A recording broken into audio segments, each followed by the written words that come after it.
his way to Margaret's house party. He is phoning her for directions. First, you will have some time to look at questions 1 to 5.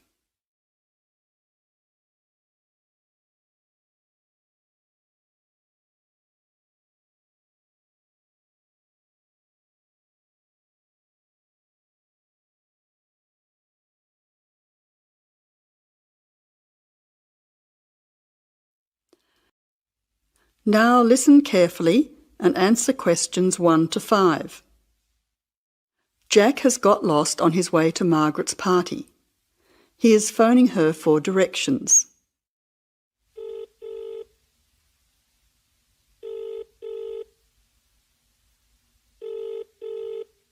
Hello, is that Margaret? Yes, who's speaking? Margaret, it's Jack. I think I'm lost. I can't see a signpost and... Jack, so where are you now? Well, I'm a bit confused about the directions, but I'm at a T-junction. What can you see around you? I can see a pub on the corner. Can you see the name of the pub? Wait a minute, let me see. It's hard to see in the dark. Yes, I can read it now. It's called the Lion's Head. Oh, the Lion's Head. Okay, well then you're not too far away. Go straight ahead through the traffic lights to the next T-junction. Sorry, I didn't hear you. What did you say? I said just go through to the next T-junction. Okay.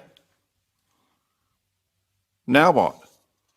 Well, there's a park in front of you and a large 2-storey building on the corner. Yes, I can see them. Okay, so now turn left. Hang on, you're coming up the street, so you'll have to turn right. Okay, got it. What's the name of your street? It's Wesley Street, Wesley, number 70. We're the 5th house on the left. You should see a red letterbox and some bushes in front of the house. Okay, 5th house, number 70. I should be there soon. Am I late for the party? It sounds like things are happening there. No, it's only just started. That's good. I should be there in the next 10 minutes. See you soon. Jack hangs up and walks on. 7 minutes later, he calls Margaret again, as he still can't find the house. You now have some time to look at questions 6 to 10.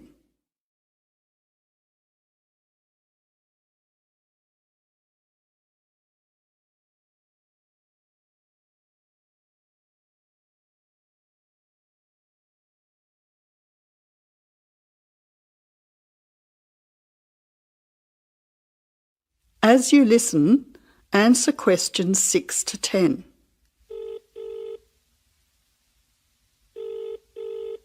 Who's speaking? Hi, Margaret. It's Jack again. Sorry to bother you. Listen, would you mind doing me a favour? Of course, what? Could you tell Mike I have got his camera?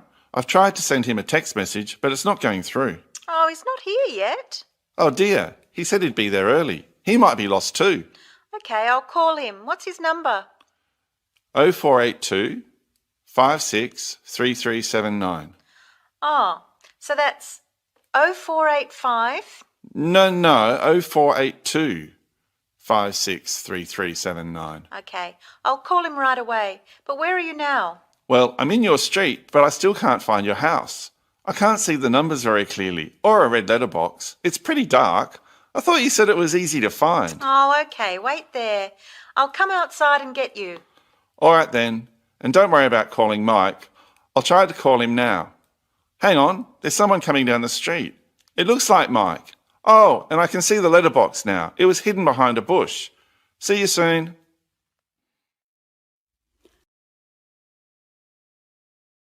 That is the end of part 1. You now have half a minute to check your answers.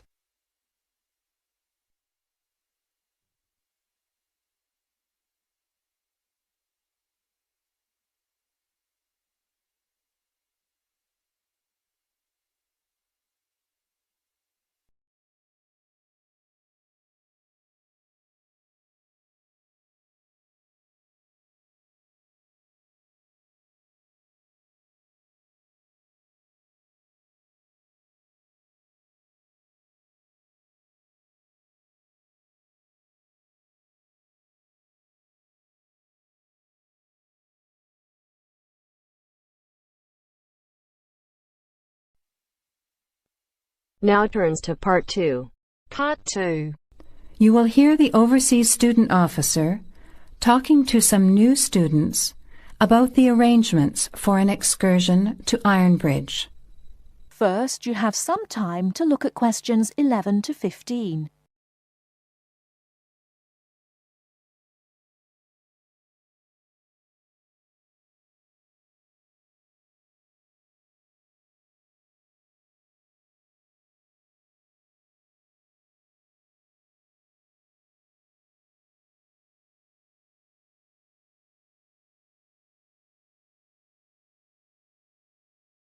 Now, listen carefully and answer questions 11 to 15. Hello everyone, my name is Pamela Sutcliffe and most of you already know that I'm the Overseas Student Officer here at Salopian Technical College. Next Tuesday, the 28th of September, we have arranged an excursion for all new students to the important historical town of Ironbridge. We are hoping you'll all come, because not only is the history of Ironbridge very important and interesting, but also an excursion like this is a relaxed and fun way to get to know each other. Ironbridge is about 55 kilometres from here, and we'll be travelling by the college bus, which holds 40 people. If there are more than that, we'll bring a couple of staff cars as well, though I might ask you to indicate on the list if you have a car and would be willing to take a couple of passengers. The list I'm referring to is up there on the student notice board, and if you would like to come on Tuesday, would you please add your name as soon as possible? By the way, could you please print your name clearly? I know some people have wonderful signatures, but often I'm afraid I can't read them, which can cause problems. So if we need extra transport and you could bring your car, can you tick the car column next to your name? Could you also add your student number and your telephone number, just in case there are any last-minute changes and we have to contact you? The other information I need to give you is about lunch. There's a very nice little restaurant in Ironbridge which gives a 15% discount to the college when we bring groups. That means lunch is only about £4, and they do good vegetarian meals too, so it's usually no problem for those of you on special diets. But if you prefer to eat your own food, that's fine too, either on the bus or in the park. But I'd encourage you to try the restaurant. Now, talking of costs, I should tell you that the bus will only cost you £10, and if you bring your car, we'll pay for the petrol, so you get a free trip in return for driving there. Will you please sign up by Saturday at 6 p.m. at the latest? The list is closed after that. We will depart at 9:30 a.m. sharp on Tuesday morning, so please make sure that you arrive at least 15 minutes before so that you can find a seat and get settled on the bus. Before you hear the rest of the talk, you have some time to look at questions 16 to 20.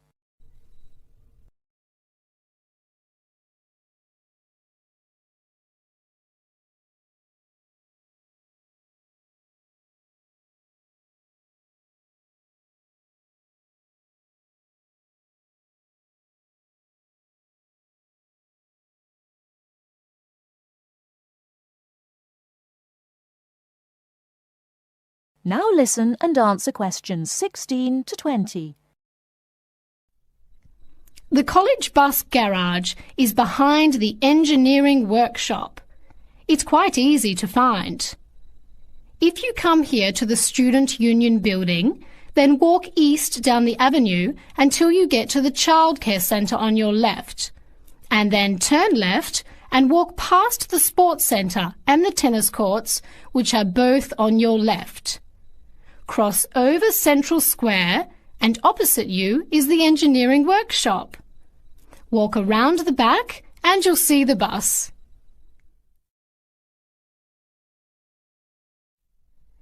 Please wear comfortable shoes, as we'll be walking around Ironbridge and be on our feet for most of the day. Wear a warm jacket, and you might like to bring an umbrella and a backpack to put them in if the weather's warm and sunny, which we hope it will be, but of course we can't guarantee that. Certainly bring your cameras and any snacks or drinks for the bus journey there and back, which should take about an hour and a half each way. You should all check the notice board on Monday, and we'll also put a note in your mailbox to confirm arrangements, so don't forget to check it. Now, why are we visiting Ironbridge? Well, Ironbridge, as the name suggests, has got the original iron bridge. That is, the first ever iron bridge in the world. It was the birthplace of the Industrial Revolution, and for 40 years it led the world, as Britain changed from an agricultural society into an industrial one. It's hard to imagine today that this pretty, sleepy little tourist town was one of the most important places in England for over a century. Just imagine, 200 years ago, people from all over Europe and even North America came to Ironbridge to learn about what was then the latest technology.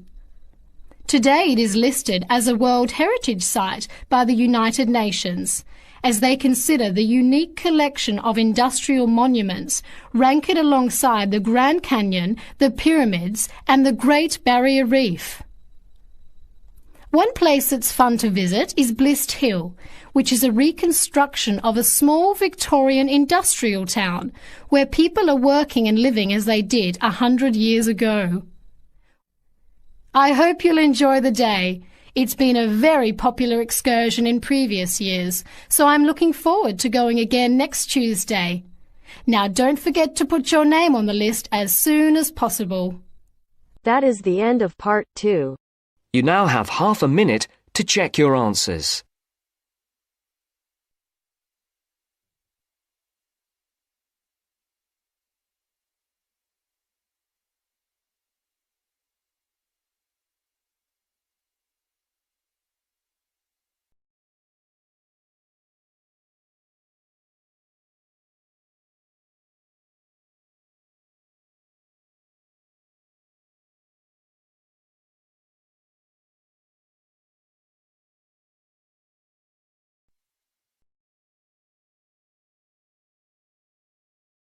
Hear a conversation between a research student, Jeremy, and his supervisor. They are talking about the process of having a research project published in a journal. First, you have some time to look at questions 21 to 25.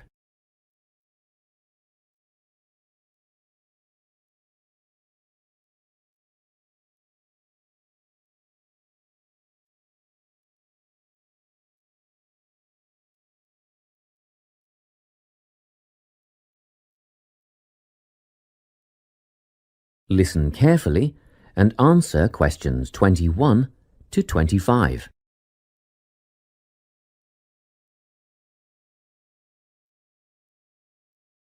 So, you're nearly ready to submit your article to an academic journal, are you? Yes, I think so. I just wanted to go over all the things I need to do before I submit it.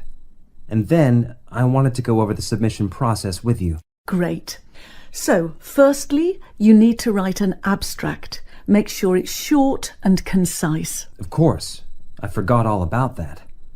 And what about key words? Yes, a lot of students overlook this part and just jot down whatever comes to mind. But take some time to make a list of key words that are accurate and relevant. Okay. Another thing. Could you have a look at my article before I submit it? Absolutely. Actually, at least 2 senior staff members should always read through a final draft before submission. Do you mind if I give it to Professor Johnson to have a look at as well?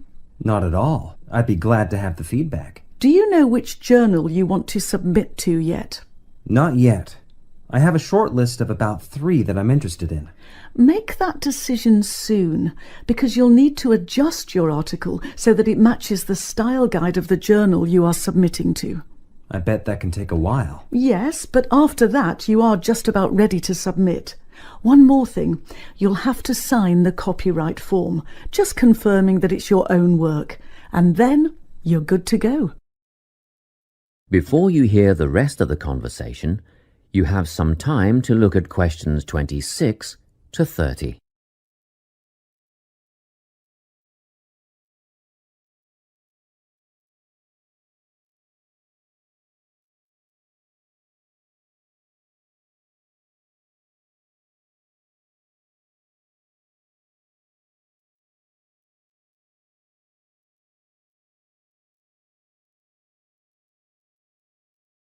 Now listen and answer questions 26 to 30.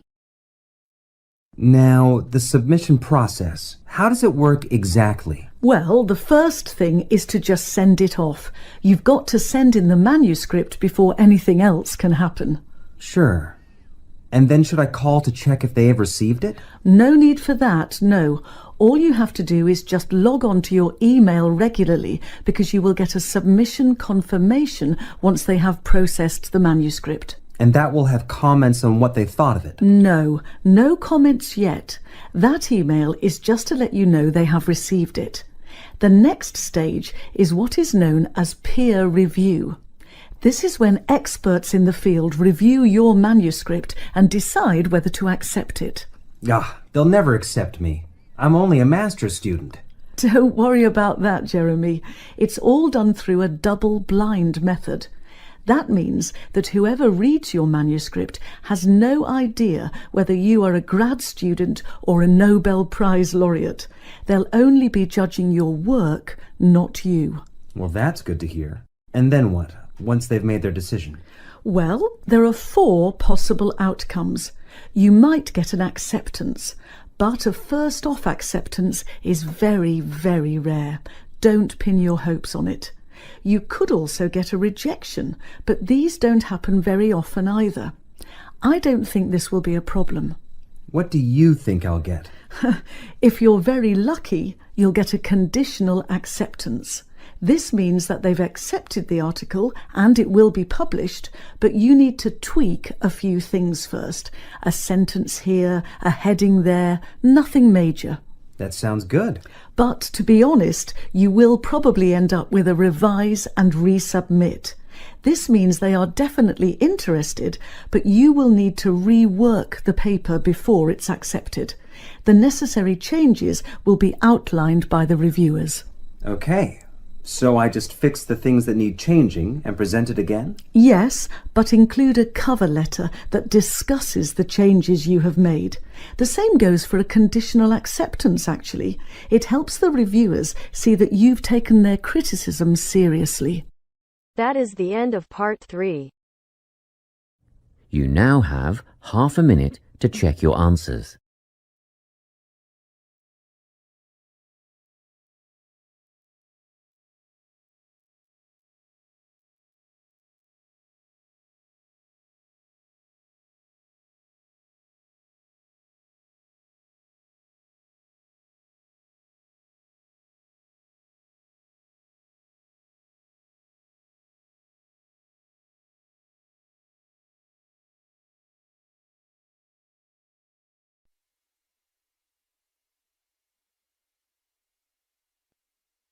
Now turns to part 4.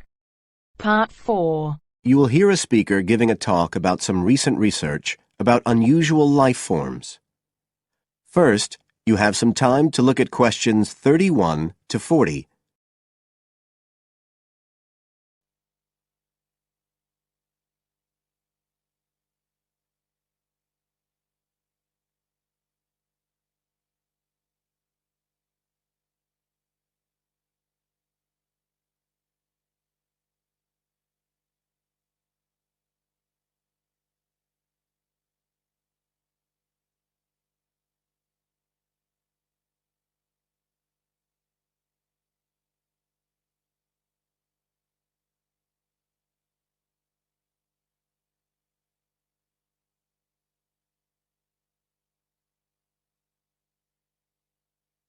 Now listen carefully and answer questions 31 to 40. Hello, everybody, and welcome to the 6th of our ecology evening classes. Nice to see you all again. As you know from the programme, today I want to talk to you about some research that is pushing back the frontiers of the whole field of ecology. And this research is being carried out in the remoter regions of our planet, places where the environment is harsh and, until recently, it was thought that the conditions couldn't sustain life of any kind. But life forms are being found, and these have been grouped into what is now known as extremophiles. That is, organisms that can survive in the most extreme environments. And these discoveries may be setting a huge challenge for the scientists of the future, as you'll see in a minute. Now, the particular research I want to tell you about was carried out in Antarctica, one of the coldest and driest places on Earth. But a multinational team of researchers from the US, Canada, and New Zealand recently discovered colonies of microbes in the soil there where no one thought it was possible. Interestingly enough, some of the colonies were identified as a type of fungus called Bouveria bassiana, a fungus that lives on insects. But where are the insects in these utterly empty regions of Antarctica? The researchers concluded that this was clear evidence that these colonies were certainly not new arrivals. They might have been there for centuries, or even millennia. Possibly even since the last ice age. Can you imagine their excitement? Now, some types of microbes had previously been found living just a few millimetres under the surface of rocks, porous Antarctic rocks. But this was the first time that living colonies had been found surviving, relatively deeply in the soil itself, several centimetres down, in fact.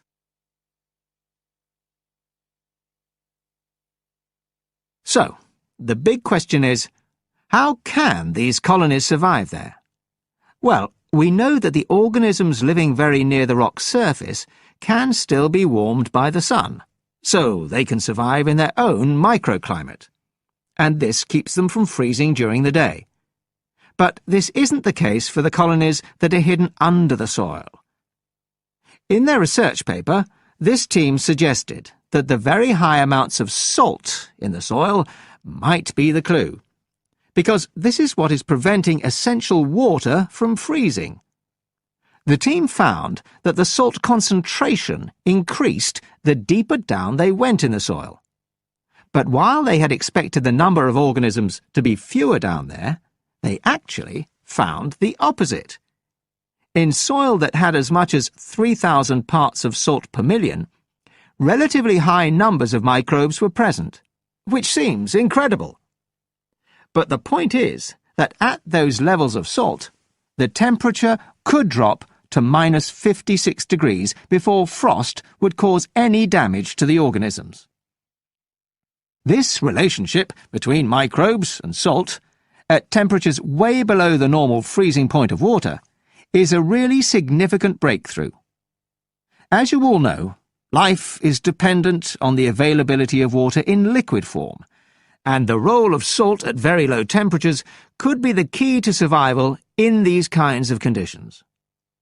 Now, the process at work here is called supercooling, and that's usually written as one word, but it isn't really understood as yet, so there's a lot more for researchers to work on.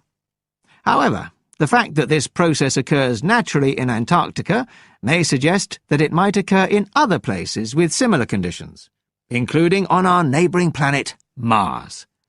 So, you can start to see the wider implications of this kind of research. In short, it appears to support the growing belief that extraterrestrial life might be able to survive the dry, cold conditions on other planets after all. Not only does this research produce evidence that life is possible there, it's also informing scientists of the locations where it might be found. So all of this might have great significance for future unmanned space missions. One specialist on Mars confirms the importance of the That is the end of part 4. You now have half a minute to check your answers.